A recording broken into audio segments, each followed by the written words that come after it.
हाँ, ये चुनाव के टाइम में वो बात ये सही बेचारे बोले हैं, जो भी बोले हैं कि ये चुनाव के टाइम में ऐसे लोग आ जाते हैं। लोकसभा का तो सीट आप लोग नहीं निकाल पाए थे 2024 में, क्या लगता है कि 25 का जो विधानसभा सीट है बक्सर का, वो आप लोग निकाल पाइए? विरोध क्यों होगा?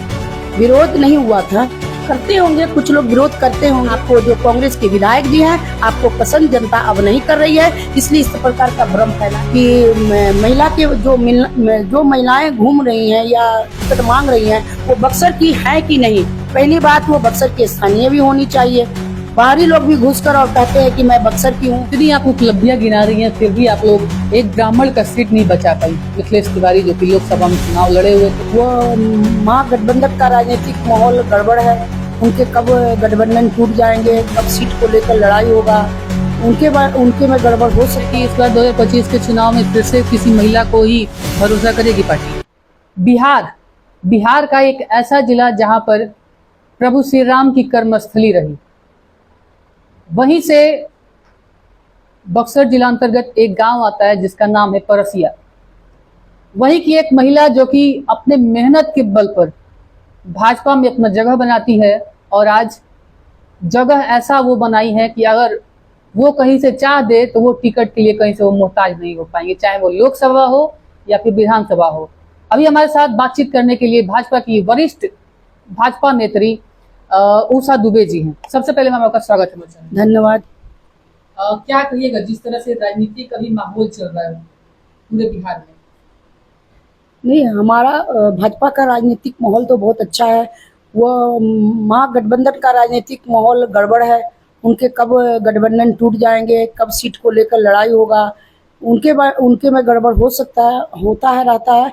हमारा तो जो एनडीए है बिल्कुल फेयर है, बिल्कुल साफ स्पष्ट है कि हम लोगों को कहाँ कहाँ से चुनाव लड़ना है और कितना सीट मुझे मिलेगा, कितना। हम लोगों का राजनीतिक माहौल जो है बहुत अच्छा है। एनडीए की पूरी तरह से सरकार बन रही है, पूर्ण बहुमत के साथ सरकार बन रही है, और एनडीए ही दोबारा सरकार बनकर आ रही है। इसलिए राजनीतिक माहौल पूरी तरह से एकदम सही है। और अभी जो पहले की तुलना में अभी देखा जाएगा तो कितने रोजगार आ गए, महिलाएं कितनी सुरक्षित हो गई, युवा कितने रोजगार मिलने लगे, पलायन कितना रुकने लगा, हम महिलाएं कितनी सुरक्षित होने लगी। जो उनका काल था उस समय की राजनीतिक और अभी के राजनीतिक में बहुत परिवर्तन आ गया है। रोड, सड़क, बिजली, पानी, सब कामों में देखा जाएगा, सब क्षेत्रों में देखा जाएगा तो हमारा परिवर्तन ही परिवर्तन दिखेगा। कितने हॉस्पिटल बन गए, कितने एम्स, कितने एयरपोर्ट आ गए। कभी कल्पना भी नहीं हो सकता था कि बिहार में एक एयरपोर्ट का हर जगह जिलों में भी एयरपोर्ट बन सकता है। ऐसा ऐसा काम हमारे एनडीए सरकार कर रही है। इसलिए राजनीतिक माहौल बहुत ही अच्छा है बिहार का। इतनी आप उपलब्धियां गिना रही हैं, फिर भी आप लोग एक ब्राह्मण का सीट नहीं बचा पाई। मिथिलेश तिवारी जो कि लोकसभा में चुनाव लड़े हुए थे, उस सीट को भी भाजपा गवा दी। आखिर में ऐसा क्या कारण था कि आप लोग इस सीट को गवा दिए? नहीं, वो सीट हो गया, वो बाहरी को लेकर एक चला था न्यूज, तो इस प्रकार से हो गया, गड़बड़ी हो गया। समीकरण में कभी कभी होता है, हार और जीत होते। बाहरी तो अश्विनी चौबे भी थे, लेकिन वो यहाँ से 2 बार के सांसद रहे, लेकिन फिर दोबारा मिथिलेश तिवारी को टिकट दिया, वो भी तो बाहरी ही थे। तो ऐसा तो नहीं लगता है कि बाहरी का ही कोई मुद्दा इसमें जोड़ पड़ा हुआ था? नहीं, हार जीत तो होते रहती है। जिसके जो ईश्वर किस्मत में लिखे हैं, हारना है वो हारेगा ही, जिसको जीतना है वो जीतेगा ही। कैसे भी हमारे अश्विनी चौबे इसकी उदाहरण है। वो जीत 6 लाख से दर्ज करके दिखाए हैं 2 बार।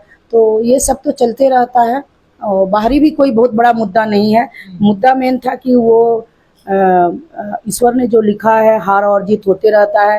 यह है कि अच्छे से वो अपने जनता तक अपनी बातों को पहुंचा नहीं पाए। हमारे माननीय मोदी जी जो कि उनका कार्य योजना है, जो विजन है, उसको लोगों तक पहुंचा नहीं पाए, समझा नहीं पाए, अच्छे से बता नहीं पाए। इस कारण से ये सीट हमारे जनता समझ नहीं पाई, जनता तक पहुंच नहीं पाए। स्थानीय नहीं थे इसलिए बहुत लोग उनको पहचानता नहीं था, क्योंकि स्थानीय होते हैं उनको तो ऑलरेडी पहचानते हैं, बचपन से ही पहचानते रहते हैं कि इनका लड़का है, इनका पोता है, इनका बेटा है, इनका भाई है, भतीजा है। तो उसको ज़्यादा मुसीबतें, मशक्क़तें नहीं उठाने पड़ती है। और यही सब चीज़ रहा कि वो सब जगह तक पहुंच नहीं पाए, गांव-गांव तक पहुंच नहीं पाए।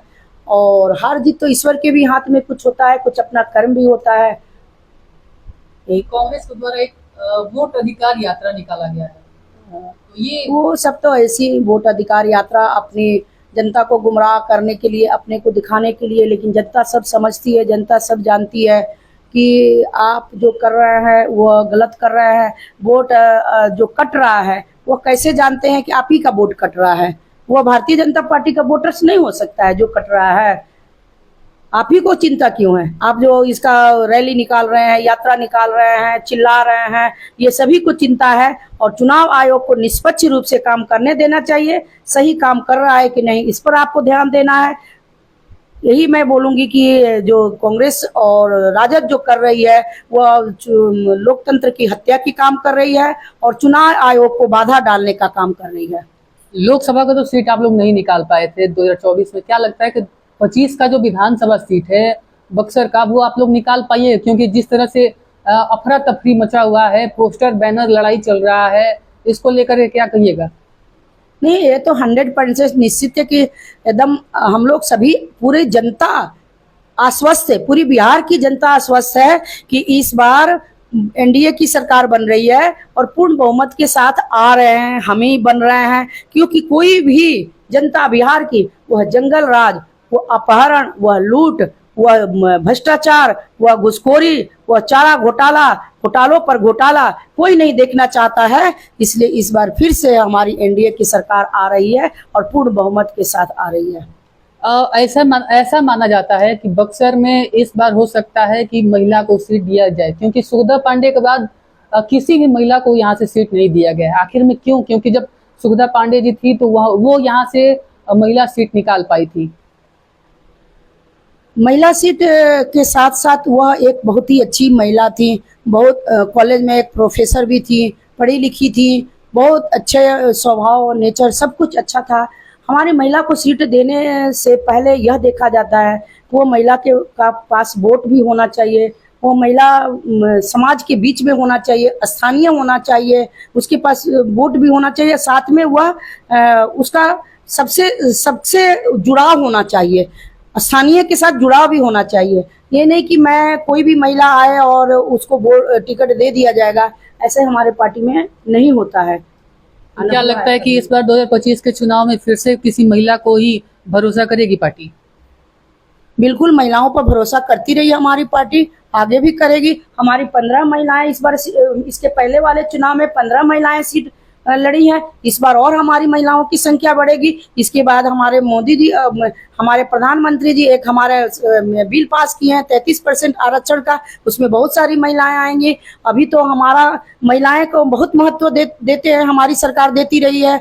हमारे मोदी जी महिलाओं के लिए कितने सारे जो है वो योजना लाते रहते हैं, महिलाओं की बात करते हैं। हमारे एनडीए सरकार अभी 35% आरक्षण ला दी और हमारे जो चुनाव है उस चुनाव में भी हमारे 33% आरक्षण मुझे मिला है। और महिलाओं को इसके पहले आरक्षण नहीं था तो भी हम महिलाओं को सीट देते रहे हैं और इस बार भी हमारे महिलाओं पर विश्वास जताएंगे और महिलाओं को सीट दिया जाता है तो वह महिला सीट निकाल कर दिखाती है। और महिला पर देने से सीट पहले जरूर देखा जाता है कि स्थानीय हो और उसके पास वोट भी अच्छा हो, यह चीज भी देखा जाता है। कई महिलाएं रेस में हैं, जैसे कि आप भी हो गई, और भी महिलाएं हैं जो कि आप ही के पार्टी के हैं, वो लोग भी रेस में हैं और अपना पोस्टर नगर पालिका के पोल पर, कहीं फील्ड में या फिर कहीं पार्क में अपना पोस्टर जहां जगह मिल रहा है वहीं पे आप लोग छाप दे रही हैं। तो क्या लगता है कि इन सब के बीच में उषा दुबे कहाँ है? ये तो पार्टी बताएगी उषा दुबे कहाँ है, यहाँ की जनता बताएगी। आप जनता ओपिनियन लीजिए कि हर एक जनता क्या बोल रही है। मैं आज से नहीं, मैं 2011 से संघ के संगठन में काम की, उसके बाद मैं पार्टी में 2014-15 से मैं काम कर रही हूँ। उसके बाद मैं ऐसे भी, मैं कॉलेज में जब थी तो मैं सामाजिक काम भी करते रहती थी। मुझे इसी काम में मुझे अच्छा लगता था, इसलिए मैं नौकरी छोड़ के भी इस लाइन में मैं आ गई थी। तो यह जनता बताएगी और हमारे पार्टी के लोग बताएंगे कि क्या है क्या नहीं है, किसको देना है, क्या करना है। बाकी ऐसे मैं बता दूं कि बक्सर की मैं प्रथम ब्राह्मण महिला रही हूं और मैं काम की हूं। उस समय कोई भी महिलाएं नहीं थी, कोई महिलाएं घर से नहीं निकलती थी काम करने के लिए मैदान में। तब से मैं इस राजनीतिक मैदान में हूं और काम कर रही हूं और मेरे पास वोट बैंक भी है। मैं गारा चौबे त्रिदंडी स्वामी जी के परिवार की बेटी भी हूँ और मैं स्थानीय भी हूँ। मैं एक स्कूल कॉलेज में टीचर भी रही हूँ। तो मैं अच्छा काम भी करती हूँ। मोदी जी के विजन को गांव-गांव तक ले जाती हूँ, बताती हूँ, समझाती हूँ और लोगों का जब फोन आता है तो मैं पंचायत स्तर हो, ब्लॉक स्तर हो, जिला स्तर हो, जिससे भी मिलकर मैं काम सबका करवाती हूँ। इसलिए गांव-गांव के लोग भी नाम लेते रहते हैं कि किसको टिकट मिलना चाहिए, किसको नहीं मिलना चाहिए। मैं क्या अपने से बताऊंगी कि किसको मिलना चाहिए, किसको नहीं मिलना चाहिए। और मैं दूसरी बात बता देती हूँ कि महिला के जो महिलाएं घूम रही हैं या टिकट मांग रही हैं, वो बक्सर की है कि नहीं। पहली बात, वो बक्सर की स्थानीय भी होनी चाहिए। बाहरी लोग भी घुसकर और कहते हैं कि मैं बक्सर की हूँ, ऐसे कहने से उन लोगों को टिकट नहीं मिल जाएगा और हमारी पार्टी उन पर विश्वास नहीं जमाएगी। किस महिला की आप बात कर रहे हैं? कौन महिला ऐसी है जो कि बाहरी है? हैं होंगी महिलाएं, मैं ऐसे समाचारों में सुनती हूँ, लोग मुझे बताते हैं वो बाहरी है, वो यह है, वो है। मैं मेरे को ज़्यादा नहीं जानकारी। मैं अपने काम से मतलब रखती हूँ, काम करती हूँ, सभी को पता होता है। और मैं अभी भी स्टडी करती हूँ, पढ़ती हूँ, न्यूज़ देखती हूँ, न्यूज़ लिखती हूँ अपना। और आप भी नौकरी छोड़ करके आई, शायद अब गवर्नमेंट टीचर थी। उसके बाद एक और 2 लोग आए हैं जो कि एक IRS से हैं और एक आनंद मिश्रा जी हैं, जो कि वो IPS थे असम में और आप गवर्नमेंट टीचर थी। और एक और हैं वो IRS हैं थे। तो क्या तीनों लोगों का मकसद क्या है? क्योंकि तीनों लोग भाजपा में ही हैं और कई लोग ऐसा कर रहे हैं कि आप लोग टिकट ले सकती हैं।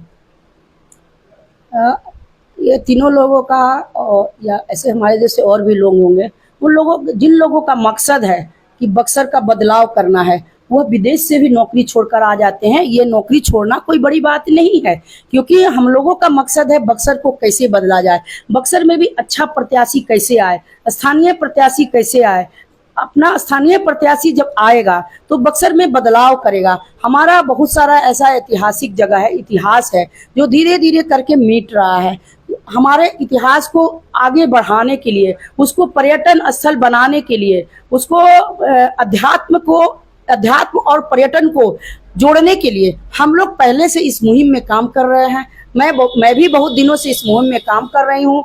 तो मैं चाहती हूँ कि ऐसे ही पढ़े लिखे लोगों को आगे किया जाए, जो बक्सर का स्थानीय भी हो और यह मुद्दों को समझता है कि बक्सर में कहाँ कहाँ कैसे कैसे क्या क्या बदलाव किया जा सकता है। उन्हीं लोगों में से किसी को टिकट दिया जाएगा, तभी बक्सर का बदलाव होगा और बक्सर बदला जा सकता है। और जो भी और स्थानीय भी हो और वरिष्ठ भी हो। आनंद मिश्रा ने जो भाजपा ज्वाइन किया, इसको लेकर के क्या कहिएगा? वो सब है, अपना लोकतंत्र में सबको आने का जाने का अपना अधिकार है, आए हैं, स्वागत है। और क्या मैं बोलूँगी? खुशी है तो खुशी तो सबके लिए है, तो उनके लिए भी रहेगी, क्यों नहीं खुशी रहेगी? इसमें दुख की क्या बात है? हमारे पार्टी को और बल मिल रहा है और बल मिलेगा। एक पढ़ा लिखा व्यक्ति हमारे पार्टी में आएगा तो बल मिलेगा, संगठन का काम करेंगे, संगठन को और हमारे बल मिलेगा और हमारा बक्सर अच्छा बनेगा, आगे बढ़ेगा। इसमें दुख की बात कुछ हो ही नहीं सकती है। खुशी है। कई लोग आपके पार्टी के थे, जो कि 16 लोगों का नाम हमारे पास आया है, जिन्होंने दिलीप जायसवाल के पास जाकर उनकी शिकायत की थी कि ये हमको नहीं चाहिए।